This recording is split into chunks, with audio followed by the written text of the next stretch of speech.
Ibu Ria saat itu datang menceritakan masalahnya mengenai rumah tangganya yaitu sang suami yang dirasa sangat mengecewakan. Nah setelah itu tim menembus mata batin mencoba untuk mengundang kembali yang bersangkutan untuk datang ke studio agar kita bisa membantu memberikan solusi dari masalah yang lagi dihadapi. Berikut ini cuplikannya. Assalamualaikum warahmatullahi wabarakatuh. Ya sekarang kita akan menemui partisipan kita namanya Ibu Har. Katanya tinggalnya di gang sini nih. Kita belum tahu pasti tapi ya, kita cari warga deh, nanya deh. Bu, misi mau nanya. Rumahnya Ibu gimana ya, Bu ya? Iya. Oh iya. Oh di sana Mas, kenapa mau nagih utang ya? Nagih utang. Dia kemarin juga suka banyak yang nagih utang sama dia. Sama saya aja utang 7,5 juta. Udah dibayar-bayar udah lama. Kok banyak banget? Iya, ujung-ujung dibayarnya sama TV butut. TV butut. Iya, itu juga nggak laku. Gitu. Rumahnya sebelah mana sih, Bu? Oh, di sebelah sana. Ayo, Mas. Yang mana?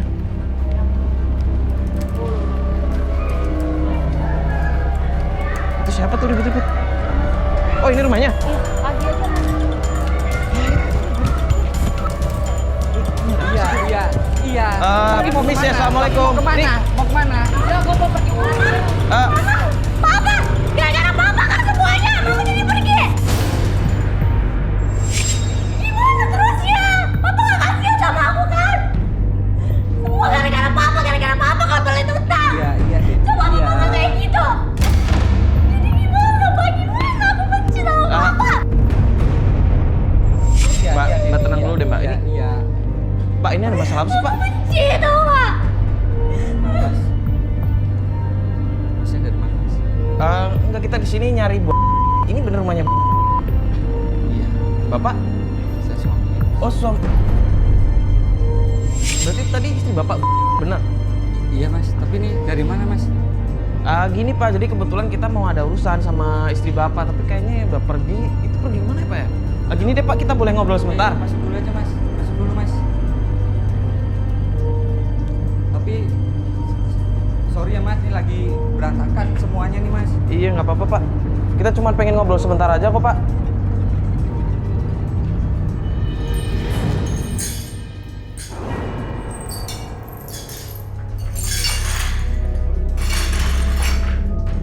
Ini nggak apa-apa kita masuk nih Pak. Iya, Mas. Masuk, Mas. Tapi hati-hati, Mas. Banyak kaca nih, Mas.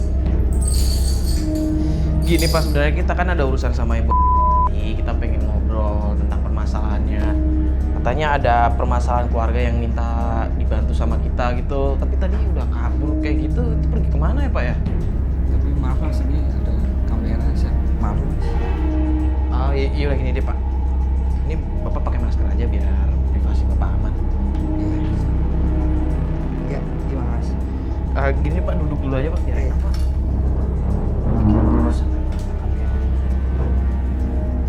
Jadi saya berantem sama istri saya itu karena memang saya kelilit utang.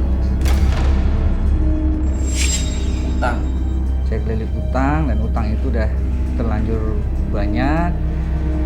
Terus mungkin istri saya juga udah nggak kuat, makanya kita berantem. Makanya saya pusing, Mas. Berarti permasalahan Bapak utang. Iya. Tapi tadi saya sempat dengar. Wah, Arun. Kok undang-undang kayak gini? Dulu kayak gini. Ini ada urusan apa ya Pak saya? Oh, nggak ada urusan sama lo ya? Itu urusan sama Pada punya utang sama gua 150 juta 150 juta. plus bunga-bunganya. Mau kapan mau bayar? Gue secepatnya akan bayar. Tapi gue mau sabar. Pokoknya gua nggak tahu. Gua harus nagih lu sekarang juga. Gua harus dapet duit juga. Karena gua juga butuh duit lah. Iya, gue tahu. Sekarang Gua lu tahu. lu cek barang-barang ini. Mas gini. Udah. Aduh. Pokoknya gua nggak bisa sama lu ya. Iya maksud saya kan di sini saya kan juga ada urusan sama Bapak. Ini Bapak kan kalau misalkan ada utang jangan kayak begini diobrolin baik-baik. Apalagi juga punya masalah keluarga dikasih keringanan dikit bisa kan Mas? Tar dulu. Ya. Udah nggak ada apa-apa, nggak bisa dibawa bos. Ya udah anaknya aja. Tadi saya lihat ada anak itu. Tunggu dulu. sekarang gini, lo nggak mau tahu. Kalau emang mau bayar, ya. Tapi ini anak lo gue bawa dulu. Lu tenang aja, anak lo nggak apa-apa. Oke? Nggak gitu caranya. Iya dong Pak, nggak bisa kayak begitu dong Pak. Udah. Nggak, ini kan anak orang nggak. Mas, bentar tunggu, dulu, tunggu, Mas. tunggu. Mas. Nggak, maksudnya ini kan anak orang nggak bisa dijadiin jaminan gitu aja dong. Udah sekarang gini, gue nggak ada urusan sama lo ya. Pokoknya dia harus bayar utang dulu ntar sama gue. Baru anak gue pulangin. Ya tapi bisa diobrolin baik-baik, nggak kayak gini. Pak, ini bukan anak saya. Tunggu dulu. Diam lo, anak saya. Mas, tang dulu. Mana? Pak, ini bisa Nggak diobrolin kayak gitu baik-baik. caranya. Udah, diam lo. Iya, Debbie sabar ya. Anak lo aman. Pak, nggak kayak gini, ini kan nyawa orang. Debbie. Nggak kayak gitu caranya. Sekarang gini, dia udah ada perjanjian sama gua. Perjanjian gimana? Perjanjian Sabar ya, Debbie ya. bahwa dia belum bisa bayar utangnya, anaknya sebagai jaminan. Sudah baca. Mana ada anak sebagai jaminan? Astagfirullah, Bapak udah tanda tangan di atas mata. Pak, ini tuh anak Bapak loh, Pak. Saya bingung, saya nggak punya apa-apa lagi, Mas. Ya, tapi bukan berarti anak Bapak dijadiin. Sekarang gini aja ya. Ini anak lo sama gue, ya. Lo jangan khawatir. Anak lo aman sama gue. Ini cuma buat supaya lo bayar aja bro. Tau nggak? Tapi gue minta waktu bentar ya. Ya. Yang sabar. Yang sabar ya. Ya. Papa janji. Papa janji. Ya. Oke, jemput lagi ya. Ya. Ya udah sabar ya. Sabar ya. Ya. Sabar ya. Mas bisa diobrolin sebentar nggak, Mas?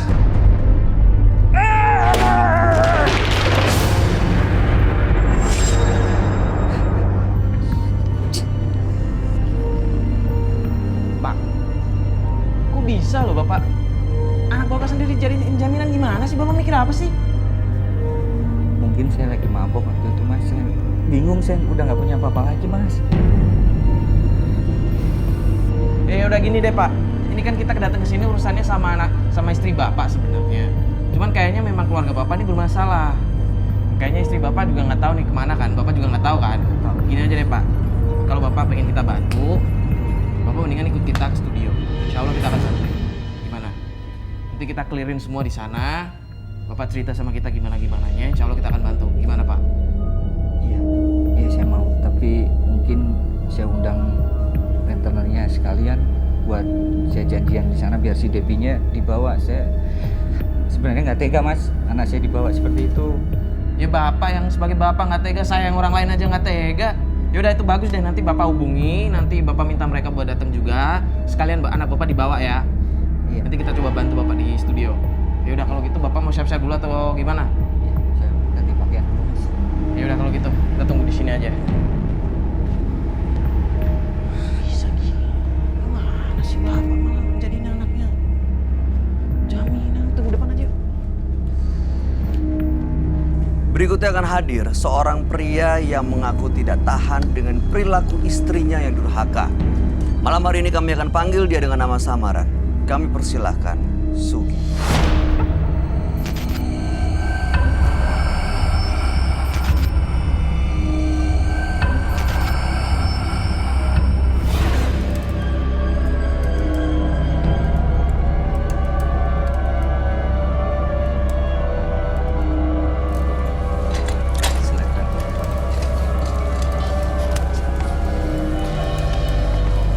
Ya, seperti yang sudah tadi sama-sama kita saksikan, sebenarnya tim Menembus Mata Batin berharap Ibu Ria bisa hadir kembali malam hari ini. Tapi sayang sekali kami tidak bisa menemui yang bersangkutan. Tapi sang suami berhasil kita datangkan pada malam hari ini. Selamat malam Pak Sugi. Selamat malam. Ya, jadi seperti yang sudah diceritakan mungkin bahwa waktu itu Ibu Ria datang ke sini bercerita bahwa suaminya, Bapak betul? Iya. Nah, kita pakai nama Ibu Ria, nama samaran ya Pak ya. Kita juga pakai nama Pak Sugi untuk menyembunyikan identitasnya. Waktu itu Ibu bercerita bahwa suaminya mabuk-mabukan, judi, dan lain-lain. Bahkan sampai berurusan dengan rentenir dan akan mengorbankan anaknya sendiri. Betul begitu, Pak? Sebenarnya gini, saya bisa seperti itu karena saya didesak terus, Mas. Siapa yang mendesak? Anak istri saya. Memang beberapa hari yang lalu saya sempat berantem sama istri. Terus akhirnya dia kabur dari rumah. Ya itu masalah, banyak masalah utang. Kenapa saya bisa lari ke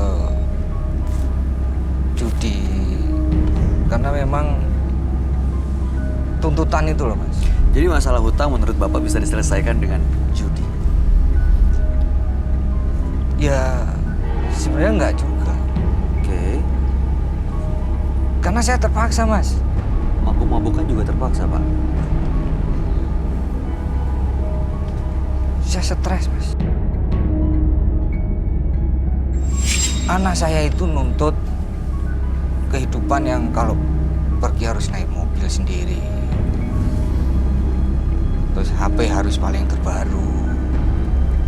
Istri saya juga nggak mau kalah, harus ya nggak bisa sesuaiin sama pendapatan saya, Mas.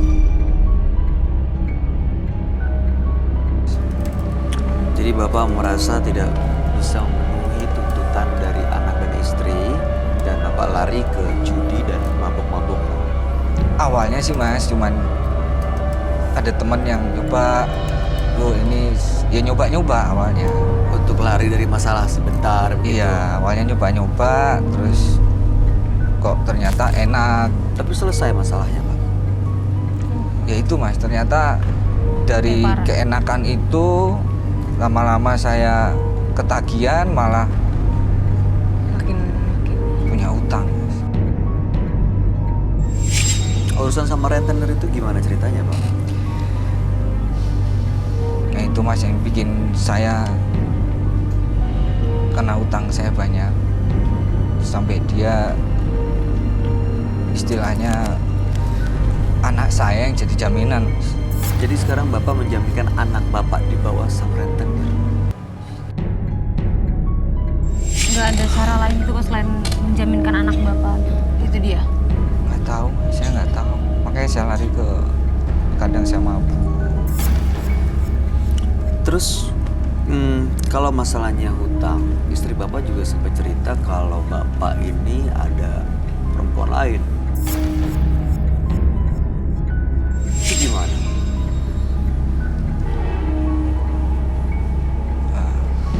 Oke. Baik. Bapak kan sudah datang ke penembus mata batin. Dan tadi Bapak juga sudah cerita bahwa ada masalah seperti ini. Istri Bapak pergi, sekarang anak Bapak menjadi jaminan di tangan rentenir. Hutang juga belum selesai. Dan bahkan Bapak ada perempuan lain. Masih ada harapan baik nggak, Pak? Siapa tahu mungkin bisa dapat solusi dari sini. Ya itu makanya saya Apa harapannya? bisa lunasin utang saya, anak saya balik lagi. Saya nggak tega, Mas. Nah ini sebenarnya tanpa sepengetahuan tim, saya udah janjian sama yang ngutangin saya. Ya mungkin dia udah nyampe sini, maksudnya ya biar masalah saya selesai gitu. Saya mau tanya ke teman-teman biduan sebagai seorang wanita ya, kalau punya suami seperti ini gimana sikapnya? Ya pasti saya sebagai perempuan pasti bakal ngelakuin hal yang sama kayak istrinya bapak gitu. Karena kan nggak terima juga gitu. Karena hal itu juga dibikin sendiri sama bapaknya Iya. itu gitu. Jadinya bakal ngelakuin hal yang sama pasti. Iya kalau gitu. Tetap mereka nuntutnya yang macam-macam, Mbak. Harusnya kalau misalnya mereka nuntut yang macam-macam, bapak sebagai suami itu omongin pelan-pelan, kasih tahu pelan-pelan, Kasih pengertian, ya? kasih pengertian pelan-pelan sampai akhirnya mereka ngerti. Nanti pelan-pelan mereka akan ngurangin sendiri kayak gitu loh. Harusnya. Sudah. Jangan-jangan mungkin karena mereka melihat Bapak hidupnya kok sepertinya ya berkecukupan, Mm-mm. mabuk, judi, bawa perempuan, itu yang mungkin daripada uang kemana-mana ya udah kita minta ini itu. Bisa jadi. Emang dari dulu atau enggak? Kayak mabuk atau Main perempuan. perempuan? Enggak. Oke, baik. Kita akan tanya pendapat sahabat kami ya. Mudah-mudahan bisa dapat solusi dari masalah lagi dihadapi. Berikut ini adalah sahabat kami yang akan kita undang di sini. Kami persilahkan Roy Kiyoshi. Sebelumnya, tim Mata Batin sudah memberikan tanggal lahir dan nomor rumah partisipan kepada Roy Kiyoshi. Dengan mata batinnya, Roy akan membaca berdasarkan angka yang kami berikan.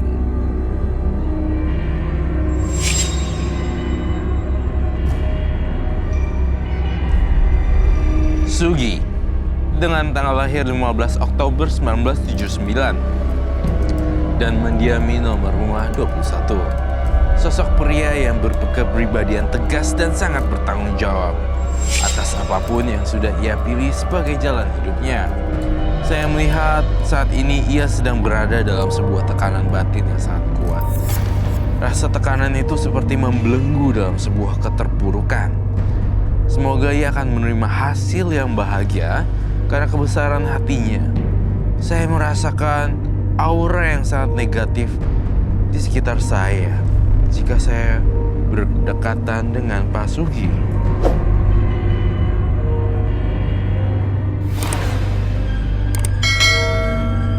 Selamat malam. Selamat malam, Roy. Silakan duduk. Terima kasih.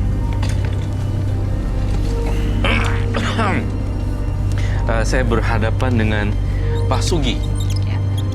Dengan tanggal lahir 15 bulan 10 1979 dan nomor rumah 21. Ya, Pak Sugi ini yang waktu itu istrinya pernah datang ke sini, Roy. Tapi karena ada partisipan dari luar kota, dari Medan waktu itu, terpaksa kita prioritaskan. Yang galak itu ya istrinya ya. Betul. Dan waktu itu kita coba untuk menjemput lagi, kita undang istrinya datang ke sini, tapi sayangnya bersangkutan Tidak mau pergi meninggalkan rumahnya dan waktu itu pergi meninggalkan rumah Pak Sugi langsung. iya ada sang suami. Waktu itu kan Ibu Ria cerita tuh suaminya suka mabuk, bawa perempuan, judi, bahkan anaknya juga dijual. Betul. Saya Memang udah ceritain. mengakui seperti itu. Gimana, Pak? Bahkan anaknya dijual untuk judi. Saya nggak jual. Dijadikan jaminan kepada rentenir Jaminan. Astaga. untuk menyelesaikan utang-utangnya begitu ya. Tapi sorry, mohon maaf saya mau nanya. Dijadikan jaminan itu who can guarantee that, you know? Iya. Bisa ada in terms of ini nggak? Maksudnya anak gue cuma jadi jaminan, tapi lu nggak gitu. Nah, itu dia. Siapa yang bisa jamin kesepakatannya itu? apa nih waktu menjaminkan anak ke rentenir itu? Nah itu dia. Ya maksud saya itu. Ya kan? Nah itu mas, makanya tadi saya bilang saya nggak tega karena takut anak saya diapa-apain. Saya Karena nggak ada jaminan apa-apa. iya. Tuh kan pasti udah kenapa-napa. Makanya saya ingin masalah ini cepat selesai. Kalau menurut kamu anaknya yang dijadikan jaminan sekarang kondisinya tuh gimana, Roy? Saya merasakan kondisi sang anak. Saya tahu nama anak dan tanggal lahirnya. Cewek. Cewek atau apa? Cewek. Cewek. Cewek pasti. Sorry, namanya siapa? Lahirnya 20 Desember 99. 20-an? 2000. Berarti 20 tahun sebenarnya. Iya. Astaga. Duluan berarti 9. 2000 berapa? 99. Oh, oke. 99. Dengan Pak Sugi 15 bulan 10 1979. Sugi. Di sini kelihatannya anaknya namanya siapa tadi ya? Itu menderita lahir dan batin. Saya ngerasa Debbie sudah di karena tidak bisa secepat itu gitu loh. Jadi Debbie itu dia udah nggak bisa buat apa-apa, jadi gue mesti gimana nih? Ya udahlah, gue serahin diri demi Gak bokap berdaya. gue. Saya ngerasa di sini benar-benar ini kehilangan kepercayaan diri karena memang seorang wanita jika tidak ada rasa cinta lalu melakukan dengan orang yang lebih tua lagi itu rasanya kayak ini, kayak gue dihancurin. Dan ini sama bapaknya sendiri. Ya nggak sih? Hancur lu lahir batin pasti. nih ya, bakalan percaya lagi nggak sama bapaknya? Enggak. Yes. Kamu akan kehilangan kepercayaan sama anak kamu loh. Bapak nggak bisa cicil pelan-pelan gitu utangnya mungkin? Mau nggak dia sebenarnya Atau untuk kasih dicicil. keringanan? Iya kayak gitu diobrolin gitu. Utangnya udah terlalu lama mas. Utangnya berapa duit Iya, ya? Kalau saya banyak boleh banget tahu. kan? Ada 100 lebih. Tapi tadi kan Bapak juga bilang sang istri juga pernah cerita Ibu Ria waktu itu. Katanya Pak Sugi ini juga bawa perempuan lain. Nah itu. Ada selingkuhan. Iya, betul sekali. Gimana tanggapan kamu? Saya mengiyakan kalau Pak Sugi diam-diam seperti air danau yang tenang, tapi juga mempunyai jiwa hawa nafsu seksual yang tinggi. Walaupun terlihat kalem ya dia.